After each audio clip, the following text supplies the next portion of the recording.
Doctor صاحب ابھی آپ نے بیٹے کی بات کی کہ وہ کمپیوٹر سائنسز میں کر رہا ہے، تو عام طور پہ تو ڈاکٹرس کے بچے ڈاکٹرس، ہمارے اصل میں کینڈیڈیٹ پوڈ کاسٹ ہوتے ہیں نا، تو جی ہم یہ جی چیزیں بھی ضرور. تو عام طور پہ یہی ہے مائنڈ میں کہ ڈاکٹر کے بیٹا ہے تو ڈاکٹر، انجینئر کے بیٹا ہے تو انجینئر. تو ایک تو آپ یہ پلیز بتا دیں کہ آپ کے بچے کتنے ہیں اور وہ کس کس فیلڈ کے اندر ہے؟ جی وہ میرے 4 بچے ہیں. ماشاء اللہ.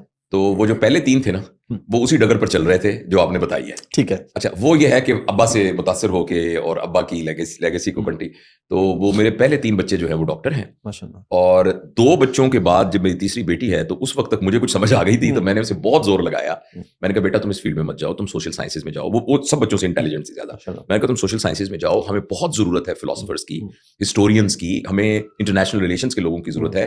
یہ ڈاکٹری تو ٹیکنیشینس کا کام ہے، تو ان کو کبھی کبھی مذاق میں پلمبر بھی کہتے ہیں، کیونکہ پلمبر جو ہے وہ پائپوں کو جوڑتے ہیں نا، اور گٹر بند ہو تو کھولتے ہیں. تو اس طرح ہم بھی جہاں کوئی ایبسس ہوتی ہے تو اس کو نکالتے ہیں، اور جو ٹیوبیں بند ہوتی ہیں تو اس کو کھولتے ہیں. تو پلمبرز بھی مذاق میں کہتے ہیں. تو وہ لیکن میری بیٹی نے کہا کہ میں نے اندازہ لگایا کہ اس کا پیشن ہے ڈاکٹر بننا. اس نے کہا نہیں میں تو یہی بننا ہے، تو اس لیے میں اس کو نہیں روک سکا. لیکن جو چوتھا بیٹا تھا میرا، اس وقت تک اس کو اپنے باقی تینوں بہن بھائیوں کی اسٹرگل دیکھ کر سمجھ میں آ گیا تھا، اور ابا کے بھی رات کے 2-2 بجے تک کام کرنے سے سمجھ میں آ گیا تھا کہ خیر میرا کام کا تو زیادہ پڑھنے لکھنے سے ہوتا تھا، تو پریکٹس کو تو میں نے ایک لمیٹڈ ہی رکھا ہے ہمیشہ سے. لیکن یہ ہے کہ میرا چونکہ پڑھنے لکھنے کا کام تھا اور باقی چیزیں، تو اس نے کہا کہ مجھے تو ایکچولی کمپیوٹر سائنسز میں جانا ہے. تو اس نے پھر پری انجینئرنگ کی اور وہ فاسٹ یونیورسٹی میں پڑھتا ہے.